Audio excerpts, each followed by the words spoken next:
Hi నమస్తే welcome to Shilpa Telugu channel. ఈ వీడియోలో మనం రెస్టారెంట్ టైప్లో లాగా మష్రూమ్ కర్రీ ఇంట్లోనే ఎలా చేసుకోవాలో చూద్దాం. ఈ కర్రీ రోటీలోకి రైస్లోకి చాలా బాగుంటుంది, తప్పకుండా ట్రై చేయండి.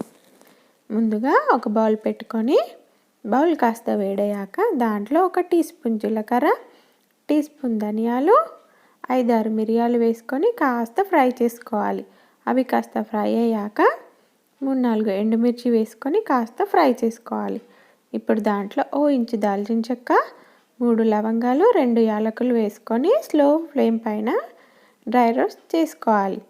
ఇవి కాస్త వేగాక వాటిని తీసుకొని పక్కన ఒక బౌల్లో పెట్టుకోవాలి. ఇప్పుడు ఇలా మనం బౌల్లోకి వాటిని ట్రాన్స్ఫర్ చేసుకొని పక్కన పెట్టుకోవాలి. ఇప్పుడు అదే బౌల్లో 2 టేబుల్ స్పూన్స్ ఆయిల్ వేసుకొని ఆయిల్ని వేడి చేసుకోవాలి. ఆయిల్ వేడయ్యాక 5-6 వెల్లుల్లి రెబ్బలు, కాస్త అల్లం తరుగు, ఒక పెద్ద సైజు ఉల్లిపాయ ముక్కలు వేసుకొని ఫ్రై చేసుకోవాలి. ఇవి కాస్త వేగాక దాంట్లో ఒక పెద్ద సైజు టమాటా ముక్కలు వేసుకొని టమాటా ముక్కలు మగ్గేంత వరకు వేయించుకోవాలి. ఇలా టమాటా ముక్కలు ఉల్లిపాయలు మిక్స్ చేసుకొని లిడ్ పెట్టుకొని వాటిని 5 మినిట్స్ వరకు వేయించుకోవాలి. ఇలా మనం అది వేగే టైంలో మనం ముందుగా మసాలా దినుసులు పక్కన పెట్టుకున్నాం కదా, వాటిని గ్రైండ్ చేసుకొని పక్కన పెట్టుకోవాలి. ఇప్పుడు టమాటా ఉల్లిపాయలు ఇలా వేగాక వాటిని పక్కన పెట్టేసుకోవాలి. అదే బౌల్లో 1 టేబుల్ స్పూన్ ఆయిల్ వేసుకొని ఇలా పెటల్స్లో కట్ చేసుకున్న ఉల్లిపాయ ముక్కలు, క్యూబ్స్లో కట్ చేసుకున్న క్యాప్సికమ్ ముక్కల్ని వేసుకొని ఫ్రై చేసుకోవాలి. మనం రెస్టారెంట్ స్టైల్లో ఇలా చేస్తున్నాం కాబట్టి ఇలా కట్ చేసుకుంటే ఆ టెక్స్చర్ అనేది కూడా బాగుంటుంది కర్రీకి. సో వీటిని కాస్త ఫ్రై చేసుకొని మనం ముందుగా కడిగి పెట్టుకున్న మష్రూమ్స్ని కూడా యాడ్ చేసుకొని ఆయిల్లో కాస్త ఫ్రై చేసుకోవాలి. ఇలా మిక్స్ చేస్తూ స్లోగా ఫ్రై చేసుకోవాలి.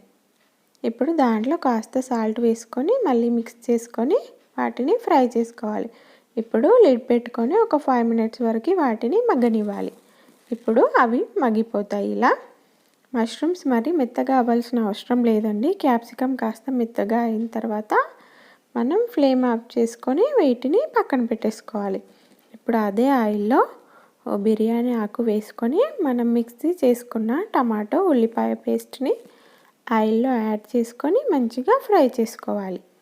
ఇప్పుడు ఇది ఇలా ఫ్రై చేసుకోవాలి ఆయిల్లో బాగా.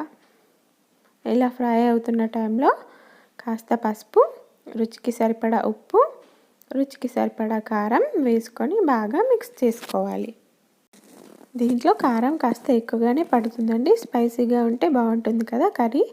సో ఇలా మిక్స్ చేసుకొని ఆయిల్ పైకి వచ్చేంత వరకు మనం కలుపుకొని దాంట్లో మనం ముందుగా చేసి పెట్టుకున్న మసాలా వేసుకోవాలి. ఇప్పుడు అది వేసుకొని బాగా మిక్స్ చేసుకోవాలి. ఇప్పుడు ఆయిల్ బబుల్స్ ఇలా పైకి వచ్చేంత వరకు దీన్ని మనం ఉడికించుకోవాలి. ఇది ఇలా ఉడుకుతున్నప్పుడే మనం చేసి పెట్టుకున్న మష్రూమ్స్ని దీంట్లో యాడ్ చేసుకోవాలి. యాడ్ చేసుకొని నెమ్మదిగా మిక్స్ చేసుకోవాలి. మరి ఫోర్స్గా మిక్స్ చేసుకోకూడదు. ఇలా బాగా కింద నుండి పైకి మిక్స్ చేసుకున్న తర్వాత దాంట్లో నుండి ఆయిల్ సపరేట్ అవుతున్నప్పుడు 1 గ్లాస్ వాటర్ వేసుకొని బాగా ఉడికించుకోవాలి కర్రీని. ఇలా లిడ్ పెట్టేసుకొని ఒక 10-15 మినిట్స్ వరకు ఉడికించుకుంటే సరిపోతుంది. అనేది రెడీ అయిపోతుంది. కర్రీ ఇలా ఉన్నప్పుడు దాంట్లో కొత్తిమీర వేసుకొని మనం కర్రీని దింపేసుకోవాలి.